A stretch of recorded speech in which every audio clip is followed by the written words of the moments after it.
Hello, and welcome to the Wild Hearts Business for Good podcast.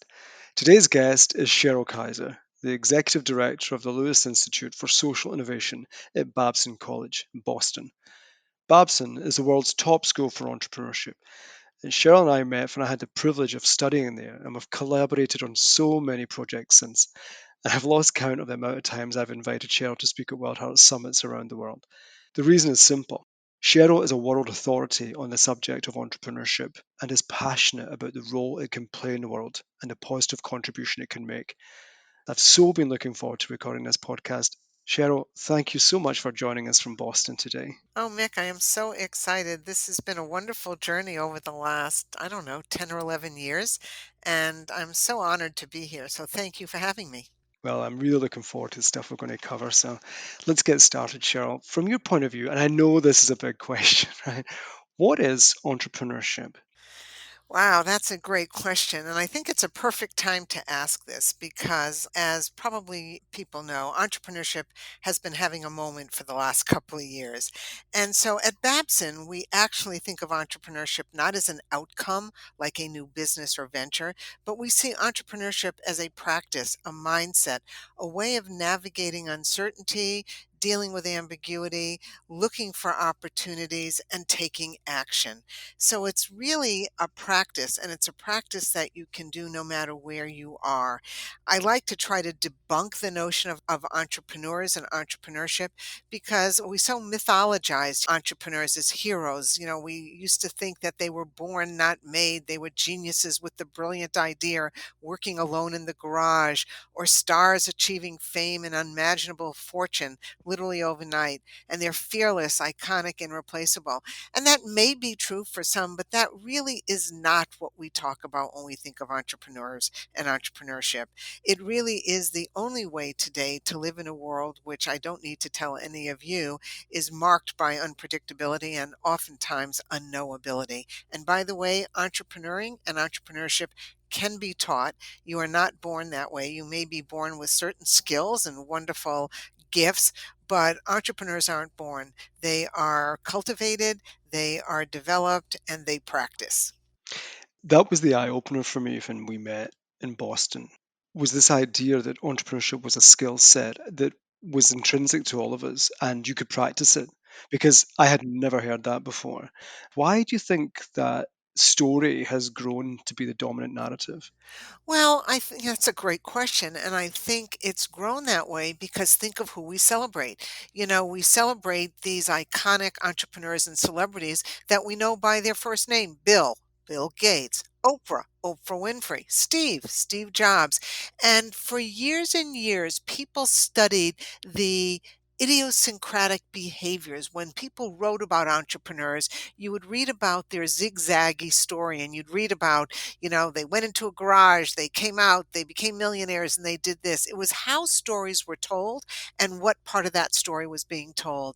And then Babson, with a wonderful researcher from Duke, Sarah Saravarthi, and Len Schlesinger and Charlie Kiefer, who wrote the book Just Start, really started to look at how do entrepreneurs think, not just how they act, but how they think and how they act go hand in glove. So when we did that, we realized that there were certain things that entrepreneurs did, and it was basically, to me, the what I call the creative process. Any creative person, Mick, you are in the world of business, you're in the world of music, you're in the world of creating from nothing, and you realize it's the art of creativity. You act, you learn, and you build. And while you might look at some of these iconic entrepreneurs and hold them up as the beacons of entrepreneurship, people entrepreneur every day. I like to think about people and young people in Black and brown urban communities. Every day of their life, they're trying to survive gangs, or they're trying to survive to get from one day to the next. They're entrepreneuring every day. They're entrepreneuring in how to stay safe and how to survive. And they're creating a lot of ways to do that through uncertainty. So you can look at anybody today and look at their behaviors. And their behaviors are reflecting a lot of how they think. And they think very, very similarly. They all act, they learn from that action, they experiment, they then take another action, and they keep that cycle going. So I think we mythologize entrepreneurs and we put them out front, but we often don't get deeply behind who they are, what they know, who they know, and how they get started. In fact, at Babson, when I interview entrepreneurs, when I interviewed you, I don't know, 8 years ago, Mick, I remember starting with who are you? Because you always start with who are you because and then entrepreneurs always start with their means at hand. A lot of people think that entrepreneurs are great big risk takers and they'll leverage anything to do what they want to do. That's really not true. Actually, entrepreneurs are very skilled at monitoring and managing risk. So when we ask people who are they, what do they know? Who do they know? And what do they have? That really starts to inform their actions and what they're doing. So I think that the media, the press, have really put people out front without helping us understand how they are the way they are and why they do what they do. It's really interesting that you mention, particularly young people, maybe in more economically disadvantaged or socially disadvantaged environments in America, as being entrepreneuring every day. We had that experience at Wild Hearts working with gang members in Glasgow, and these kids' lives, they'd make your toes curl what these kids had to face. And we had similar experience with kids in places like Manchester, Birmingham, and London. And these kids didn't realize just how resourceful and entrepreneurial they were. Their leadership skills, their emotional intelligence, the things they had to navigate on a daily basis. And when we showed them how to translate that into a business setting, they were absolute naturals. They'd been doing it their whole lives, and yet they thought they were excluded. They thought they didn't have the relevant skills, and they didn't know how transferable those skills were.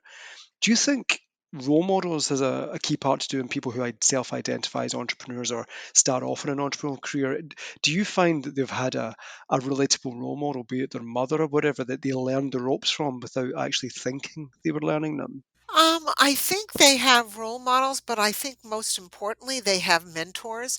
There are people that are really great at entrepreneuring who didn't necessarily have a role model as an entrepreneur, but might have had a role model who had the attributes of entrepreneuring. So if we reframe entrepreneurship as entrepreneuring, and if we define entrepreneuring as an action taken by an individual or group to create something new, a new idea, a new thing, a new institution, a new market, a new set of possibilities, just take, creating something from nothing, then you start to have a role model. So for example, my mother always started things, always. Now, I would never in a million years have called her an entrepreneur, but she started things all the time. And the other thing is, I watched her in the kitchen cook with lots of different things and know cookbook. She was just a natural cook. She knew how to take resources and pull them together. So I think you don't have to have an entrepreneur as a role model, but if you have people in your life who are good at creating something, are good at solving problems, are good at when things happen, they can navigate it in a way where they're resilient and they can manage through it. That's what I think people need. They need people around them that have solved problems, that have started things from nothing, and they don't have to be businesses. It could be the way that a parent teaches you to do your homework. It could be the way that you watched a neighbor do something. It's the behaviors that you want to see on a regular basis that you start to learn, wow, I can actually do this if I do these behaviors. And so I think it's watching people who are good at creating. And that's why sometimes I use entrepreneuring and creating in the same way because creating is the act of creating every day. People say a lot of times that, wow, you're really creative. I want you to come into my meeting. You're always creative. You come up with a million ideas. Well, the point of it is that we don't want to be creative. The point is we want to be creating all the time. I'm creative because I've lived a long life. I've had a lot of experiences and I love to create. And so I just happen to be good at it. I'm not the most creative person, but I'm good at creating because I practice it all the time. The best thing you can say to people is watch people that are creating things and see what they're doing and how they're behaving and how they deal with problems when they're creating, because that's the best life lesson of entrepreneuring is watching good creators. And it doesn't matter whether it's a business or a founder of an NGO or somebody who started a bake sale at the school. Watch what they do, how they enroll others, how they do what they do for their success, and how they measure that success. You know, it's really interesting you talk about creativity because being a professional musician when I was younger, to me, entrepreneuring, to use your word, which I love, and music is the exact same. Your resources are the notes, your instrument. You're creating something out of nothing. You need to enlist the right musicians who are into the same things you are, and you create out of nothing and you refine it and you practice and you get better at it. When it comes to Wild Hearts, it was this exact same things I was doing. You come up with an idea, you refine it, you practice it, you surround yourself with great people, and you just evolve new ideas. But in my mind, the analogy, the metaphor is music. And I think when people realize that the skills that they use to be a great cook for their family, or to be a great sports person, or a musician, or an artist, you use the same skills. And I think that's interesting when we're coming to educating kids, which I know we're coming on to. You get kids, bizarrely, that they've been almost hypnotized to think that if they're not academic, they can't be entrepreneurs, whereas nothing could be further from the truth. Some 20 plus years ago, a person named Robert Fritz, he wrote a book called Creating, and it's a wonderful book, Megan. I will send you a copy. And that course was all about creating. And he was a very well established musician at the Boston Conservatory. And he observed how musicians were creating and created a course on creativity. He then went on to partner at MIT with Peter Senge. Of course, many people know that work in terms of the creative process. Musicians are amazingly creative people, and using music as a metaphor is great. Sports is great. Actually, academics is not great because most academics teach you in rubrics. And I think we all know the last year in COVID, rubrics actually don't work when things are unpredictable and you can't do what you used to do. I mean, the whole notion of entrepreneuring is that when we live in a world that we can't predict and that's unpredictable, and we now are living in a dynamic normal, not a new normal, the dynamic normal is, hey, expect anything, and we don't know what we can expect, then entrepreneuring is the way to go. And it is the way to be able to feel you have control and agency over your life and the world around you. And young people are best at doing this. That's such a well made point, Charlotte, about entrepreneurship not being an academic pursuit per se. When we're teaching entrepreneurship, we talk about how it's a team sport, very often a full contact team sport. And we use examples of rugby, American football, soccer, this all the metaphors of tenacity, keeping going, decisions going against you, pulling people together. Sports teaches you that. One of the other great things I learned working with you at Babson was this idea that the solo genius was a myth, and Mhm. entrepreneuring is always a team sport, but you often find not often does a team get credit. It's usually one person that gets the credit for it. Can we talk about the team element then in entrepreneuring?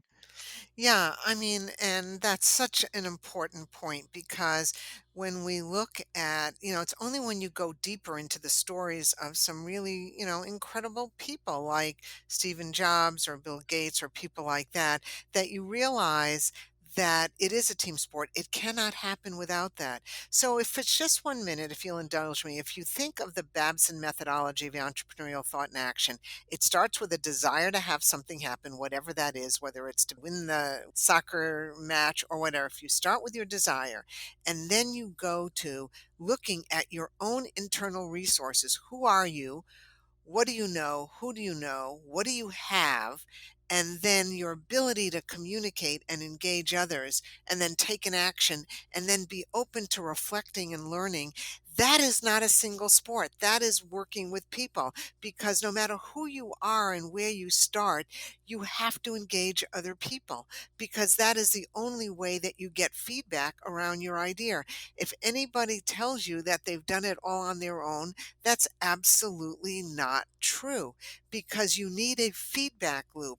Prototyping is a really important part of the entrepreneuring process, right? I want to start something. So let me have an idea. I remember when you had the idea for Wild Hearts, you called me up, you socialized the idea. Hey, Cheryl, what do you think of a gel summit? I'm thinking of this.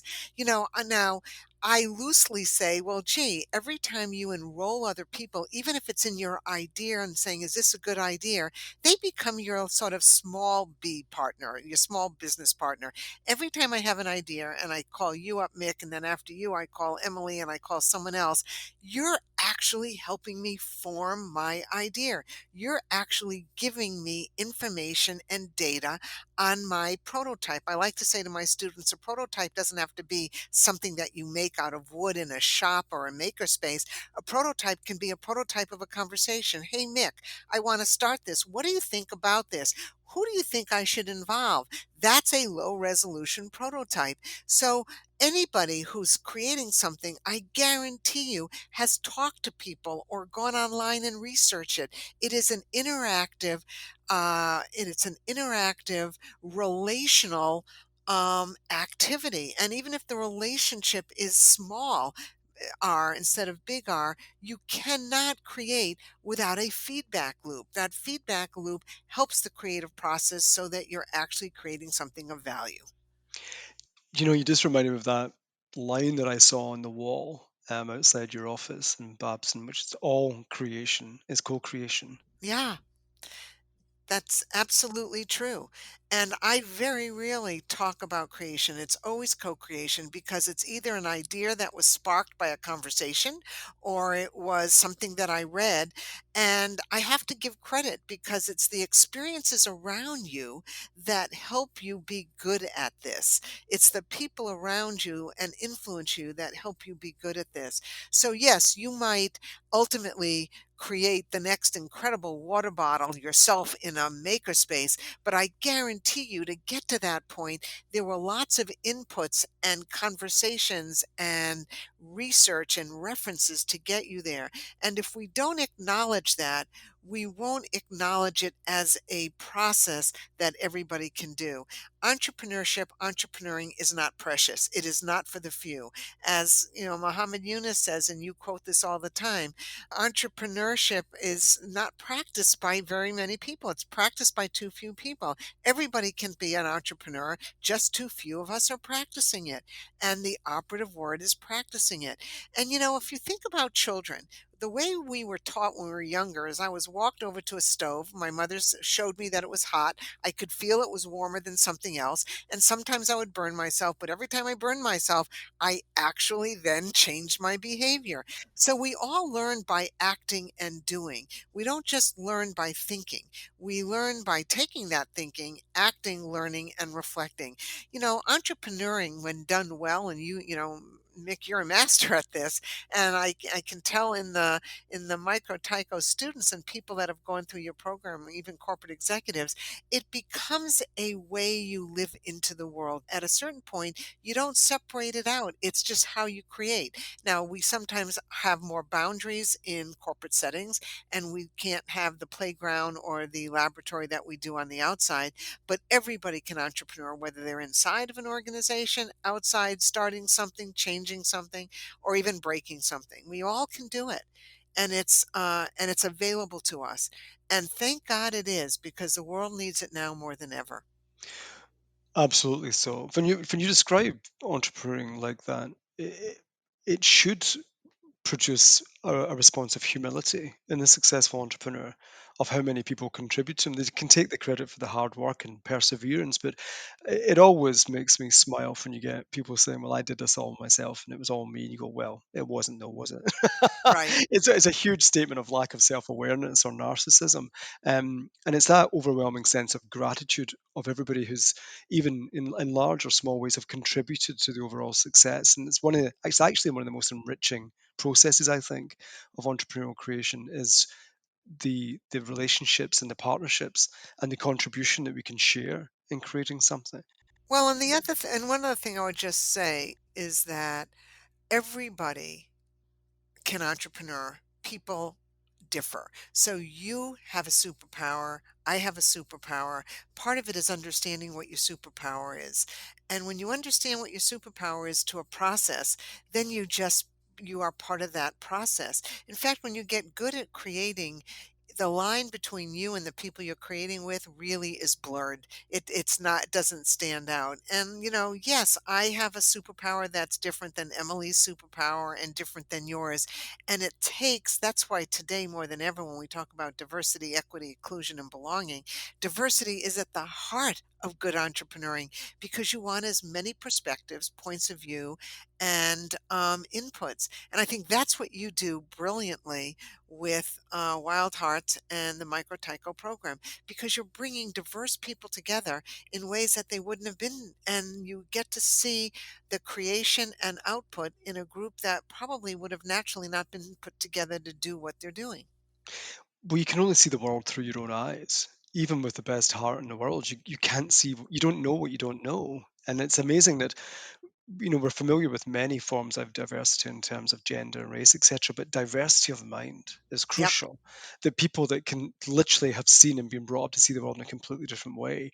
And I think that's a challenge for a lot of specific industries where maybe despite their best efforts, they all went to similar schools, they're from similar backgrounds, they're wrestling with the same problems, and your brain can go into a groove. And you get that form of group thinking. It's nobody's fault. It's human nature. Cheryl, you've touched on a lot of things that we're going to come on to, such as corporate entrepreneurship, young people and their effectiveness. So let me ask you this. We've had a lot of conversations about the global goals, and it seems over this last year as if all the world's challenges were just went into hyperdrive and accelerated it in terms of our awareness and the discussions we're having about them. What is it about entrepreneurial thinking and entrepreneuring that you feel is best placed to address the challenges the world's facing? Why are you so passionate about that? Wow. Well, it's so interesting that you would ask that because my boss said to me the other day, asked all of us to say, what's one thing we're really optimistic about? And I said, I'm really optimistic because there's so many broken things in the world. So I'm optimistic because I know that we can actually, we have a mindset that can solve them. So, so why am I optimistic? And the UN Global Goals, and they're dear and near to the Lewis Institute and what we do. In fact, my mission for being at Babson is to help our entrepreneuring leaders and entrepreneurial students and faculty understand that the UN Global Goals is not a nice to do. It's actually the biggest to do list we have on the planet, and it's a $13 trillion entrepreneurial opportunity. And we really can't move in any direction if we don't look at these. I mean, as you just pointed out, COVID made very visible what was seemingly invisible to a lot of people, but for many it was not. We looked at poverty and we looked at inequity and we've looked at climate change and we looked at responsible consumption. All of these things are market opportunities for making the world a better place. One thing is sure about entrepreneuring and entrepreneurs, they are relentlessly optimistic. I mean, you are the poster child for that, Mick. And the relentless optimism tells me that we're going to work with it. So, why do I think it's important? Because if we don't have an entrepreneurial, optimistic approach to solving these problems and be willing to experiment and do things differently, we're not going to change anything. Corporations today, I mean, where even the language is changing. We hear the CEO of BlackRock say, connect to society. What he's saying is connect to the UN global goals or risk getting our investment. You have Jamie Dimon at the head of the Business Roundtable saying, let's move from stakeholder to shareholders capitalism. You have the Paul Pullmans of the world who, ran a company based on values and entrepreneurship and trying things to solve problems through business. And the only way we're going to do that is if we're allowed to experiment because, business is set up and was set up not to solve complex social problems. Well, guess what? The purpose of business has changed. And entrepreneuring and entrepreneurship is a way inside and outside companies to experiment and try to address these problems. I've never been more optimistic, and I've never, ever been living through a time with as many dilemmas that need to be managed. And so I just believe it's a method that allows us to take action and not think, oh, well, we don't have a framework for that. Well, we need new frameworks for business. When we're watching lots of businesses do it, you see it every day, Mick, whether it's with Nestle or Barclays, you're seeing leaders inside of companies take risks and do things differently based on your methodology and what you are influencing them around. So I'm optimistic because I see that happening, and we have to happen. We don't have a choice. It's really interesting you cite, a lot of people in corporate settings using entrepreneurial thinking to address issues. Some of the ideas, people in HR or, finance were coming out with some of the most profoundly innovative ideas I've ever seen within the context of their business. And they had never ever expressed those talents before. And yet the talent was latent and the ability was there. You just had to unleash it. And then, therefore, if we can unleash that across the tens and tens of hundreds of thousands of people that work in large corporations already exist, so many problems that seem insurmountable will dissolve if we just think about them in a different way and approach them in a different way. Let me then come on to the idea of stakeholder values as opposed to shareholder values. Isn't it interesting that it was almost an obsession since, was it the 80s, of shareholder value being the sole purpose of business and the behaviors that that engendered? Whereas when we have our business leaders thinking of all stakeholders, you have a much more holistic, genuine sense of wealth creation from the communities businesses operate in right the way through to the rewarding of shareholders. But it's seen as a holistic approach rather than an obsession with just shareholder value. Businesses were set up as legal entities, even though and I think that what we've learned over the last couple of decades, having been in the world of corporate social responsibility for many years and training executives, you know, as I like to say, when I was working on corporate social responsibility, I think it's good. It's just not good enough, and I think what you're doing is beyond that.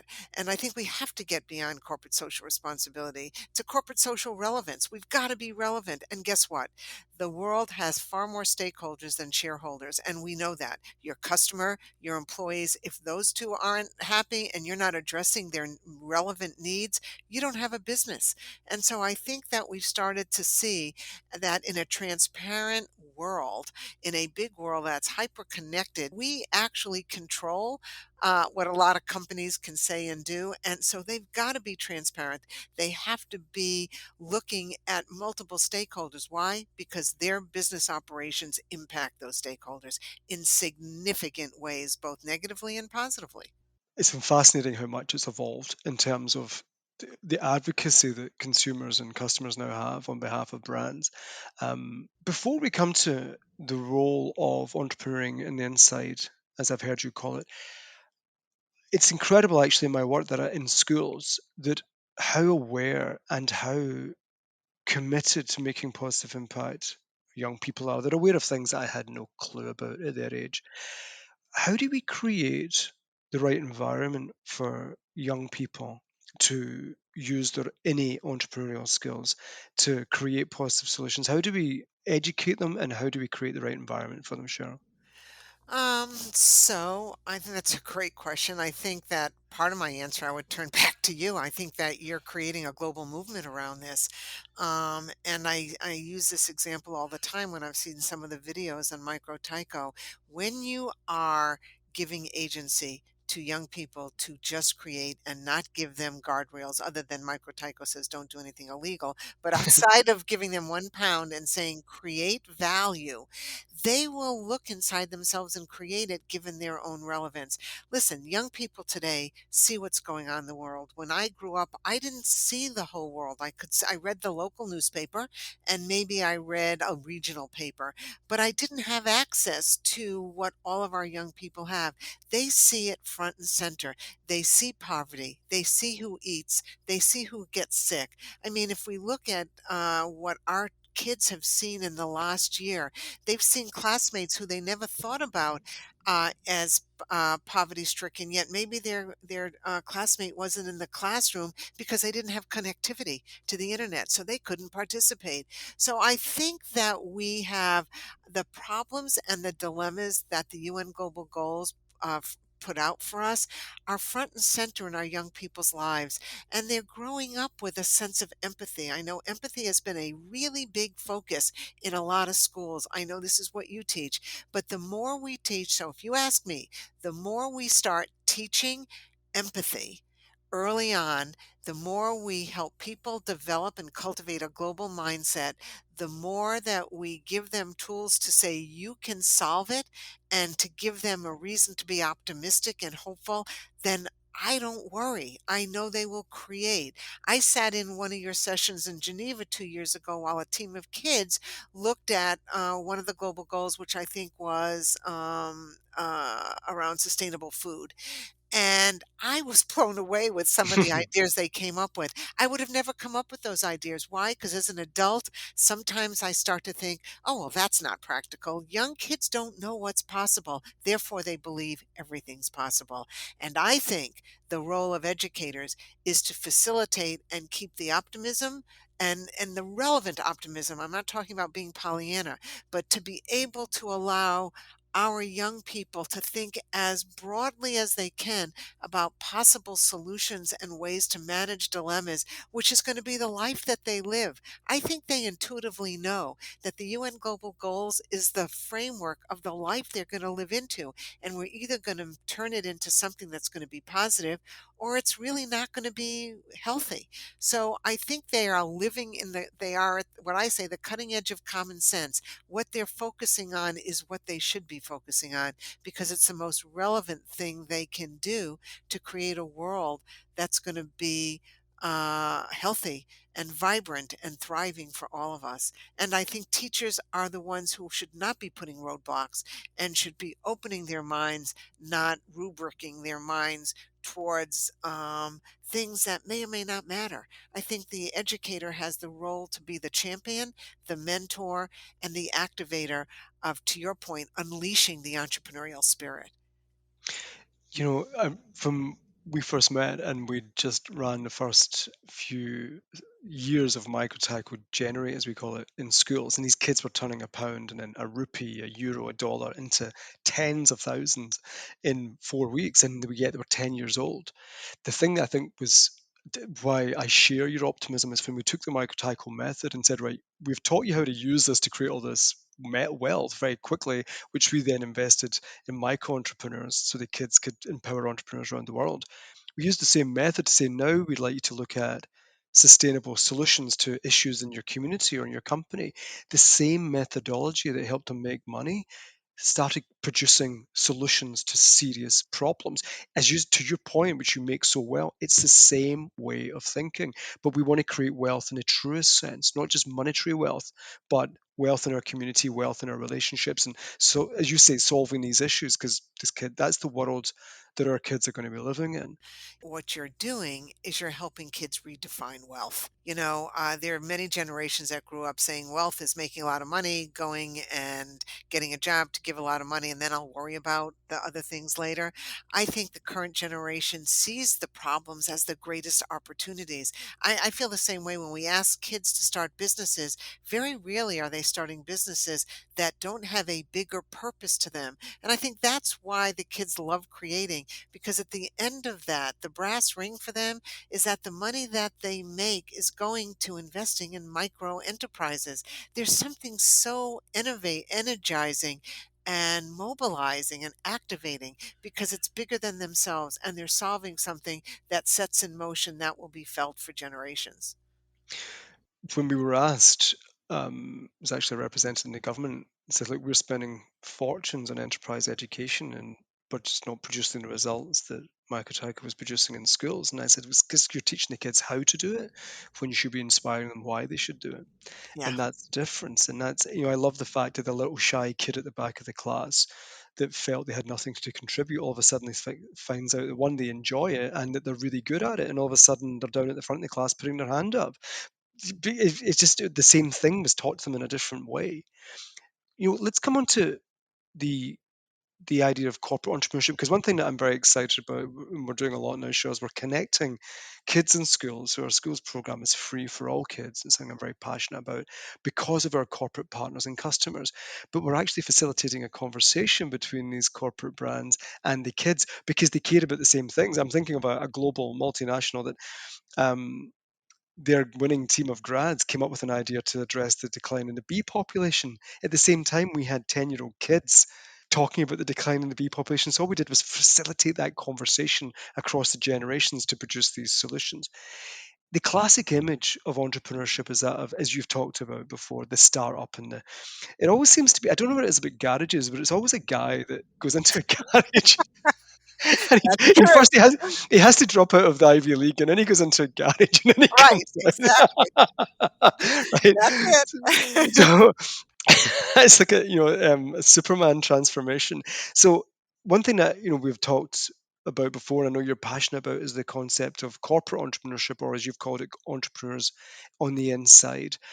Some people think that's a bit of an oxymoron. How can you be an entrepreneur on the inside of a large corporate? Can you talk more about that? Yeah. And, many people call it something different, corporate entrepreneurs, intrapreneurs. But this is what's really interesting is that, let's put the context. If you look at, today's business leaders, if you ask any CEO today what keeps them up at night, in this order, they're going to tell you what keeps them up at night.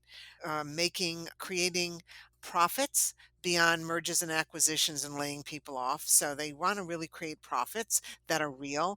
They want to innovate and have an innovative culture. They want an engaged workforce. And we know through Gallup International that almost 70% of people working in companies are disengaged, and a high percentage of those are actively disengaged. So they want to engage their workforce, and then they want to be relevant and connect to society.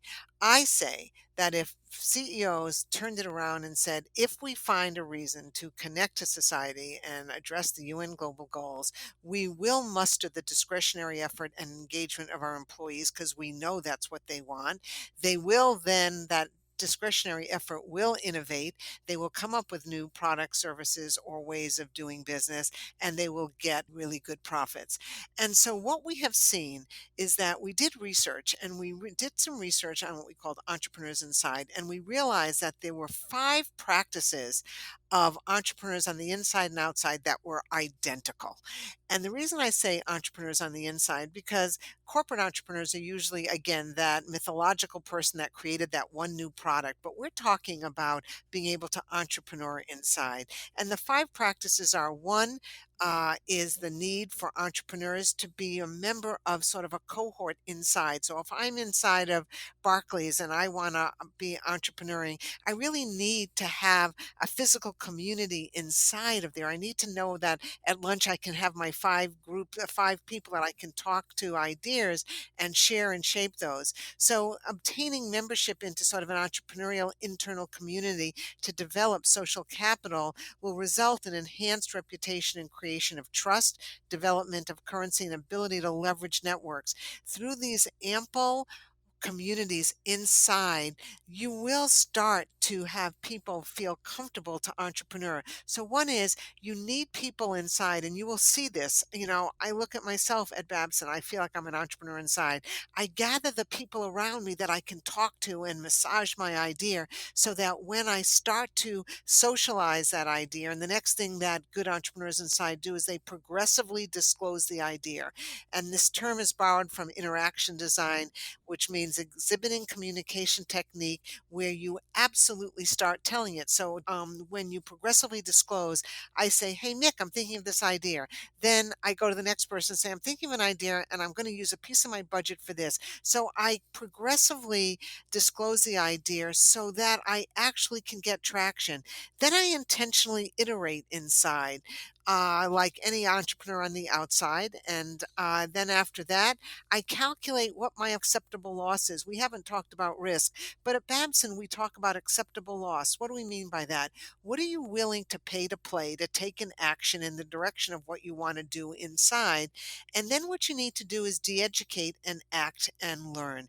We're all educated a certain way inside of organizations. You somewhat have to de educate yourself so that you can take action. So a lot of companies, and when you do micro tyco inside, and I remember the energy from the group that we spoke to at Barclays, is that you really want to give people permission to experiment.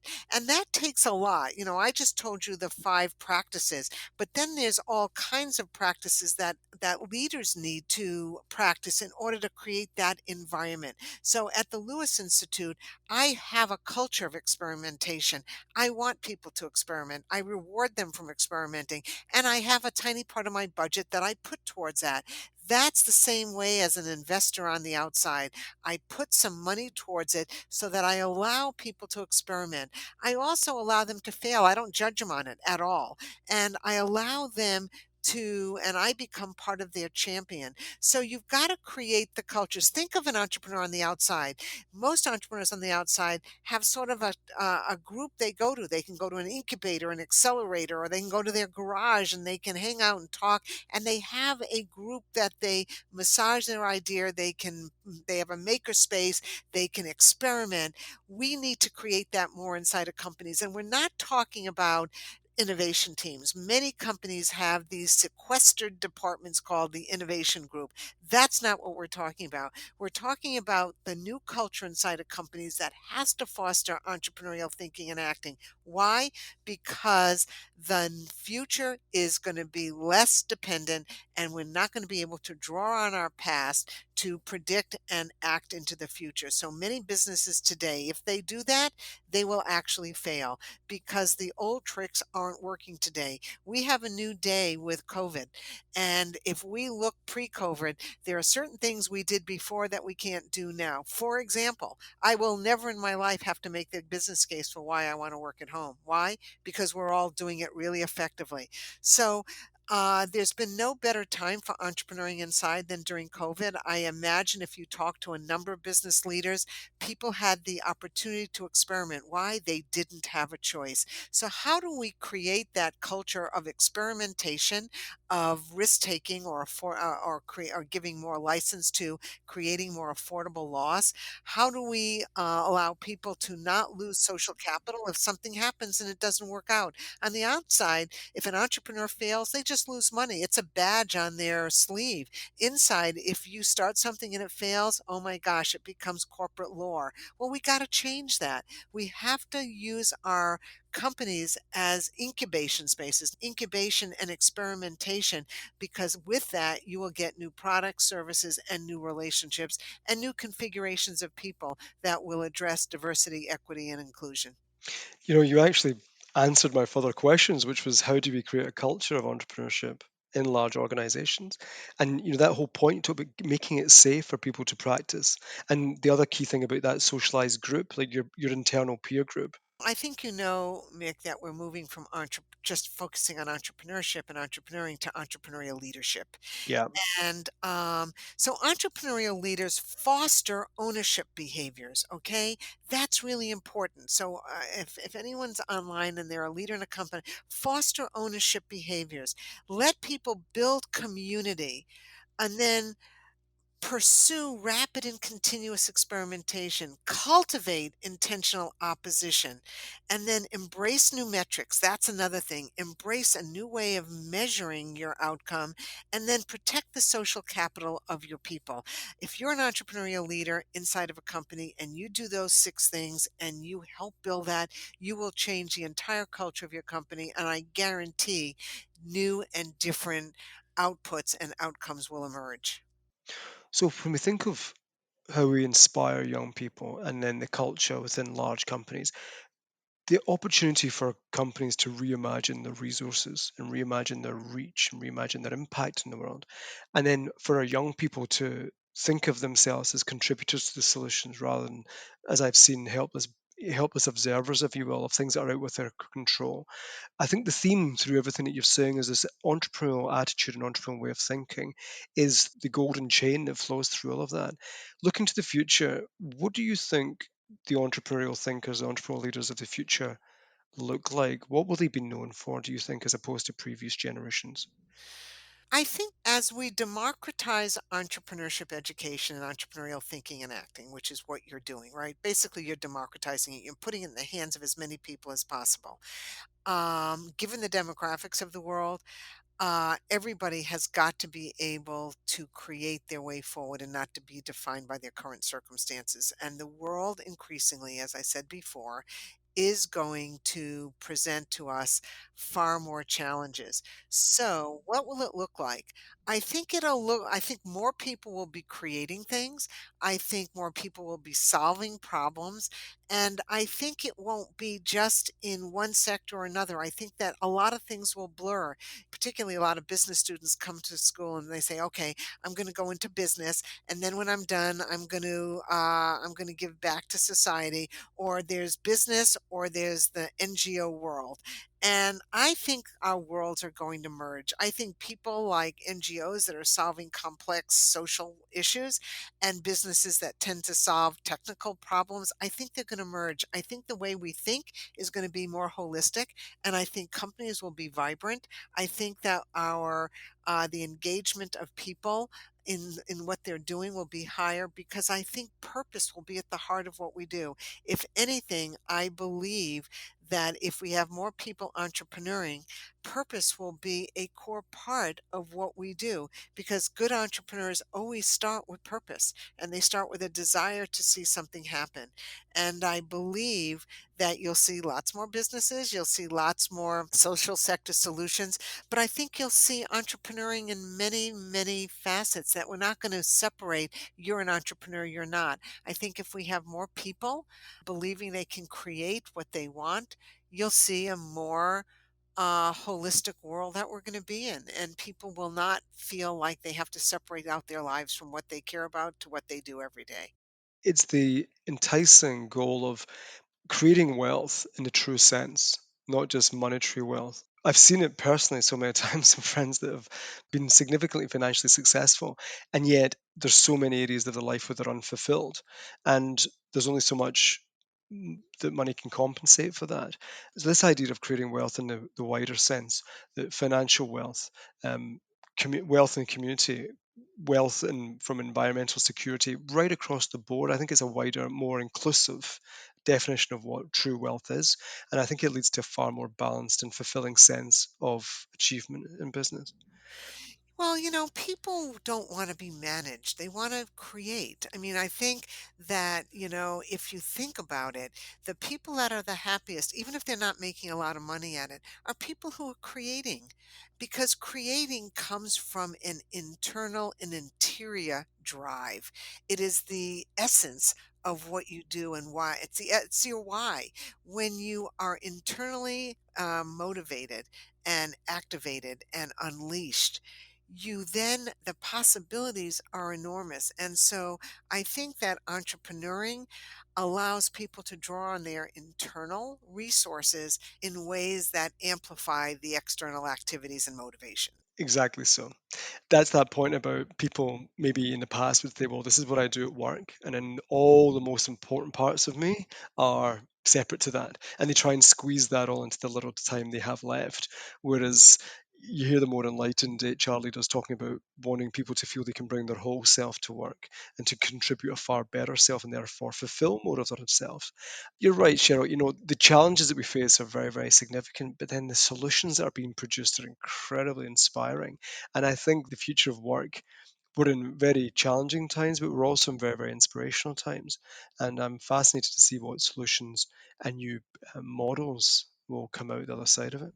Oh, me too. I mean, that's why when my boss asked all of us what we're hopeful about, and I said, I'm really hopeful because the world is so broken right now. And then I stopped, and everybody looked at me on Zoom, and I said, because the opportunities are great. And with an entrepreneurial mindset, I am so excited about the possibilities.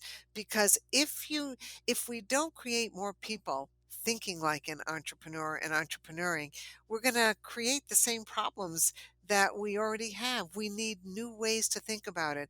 And new ways only come about by human agency and human interaction and human pursuit and human creativity.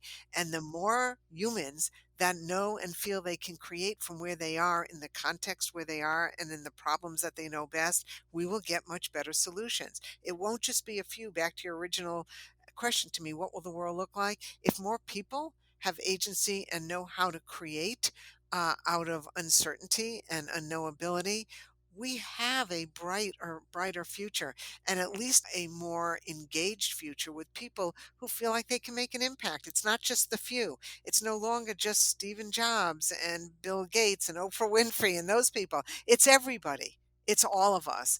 And I believe in what Muhammad Yunus said. If we just all practice it, I believe that we are going to raise the bar for all of us. Cheryl, I've had the privilege of hearing you speak at our GEL summits and at Babson and various events all around the world, and I always come away inspired and learning something new. And that's why I wanted to speak to you today, because I wanted to give our audience an insight into your wisdom and your knowledge and experience, and you've more than achieved that for me today. So thank you so, so much. And I'm really looking forward to seeing you in Boston soon. Well, thank you so much, Mick, and thank you for everything that you and your partners and your schools and companies do because this is the movement that we're talking about.